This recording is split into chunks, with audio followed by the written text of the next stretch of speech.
It's really hard to see how the kind of wars that are being prosecuted across the Middle East and North Africa can lead to any hope for a better future for the Arab world. These are catastrophic wars.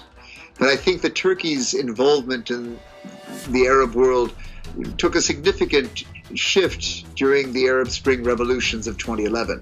And I think there, with the rise of the Muslim Brotherhood as a kind of driving force in so many of the Arab Spring countries, Turkey saw an opportunity to work with a political movement that in so many ways resembled the AKP's political platform as well. And I think many of the countries, certainly the Muslim Brotherhood in Egypt, An-Nahda in Tunisia, the Muslim Brotherhood franchises in Libya, Muslim Brotherhood movements in the Gaza Strip with Hamas, and in Syria, all saw the success of Turkey under AKP and under Erdogan as a kind of role model for them. And not really with much historic bearing, they began to talk about the kind of Ottoman link. But I think the experience of the First World War was catastrophic. That for people across the Arab world, the 4 years of the First World War were a period of terrible suffering.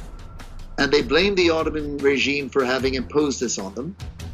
And it became part of a nationalist discourse to blame the Ottomans not just for the suffering of the First World War, but of the lack of preparedness for Arab independence after that war, and the fact that the Arab world found themselves under largely British or French rule.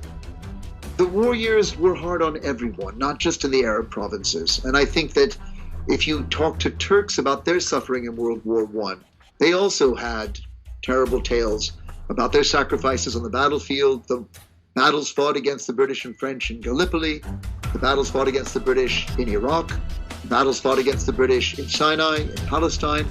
And, hundreds of thousands of Turks died in those wars.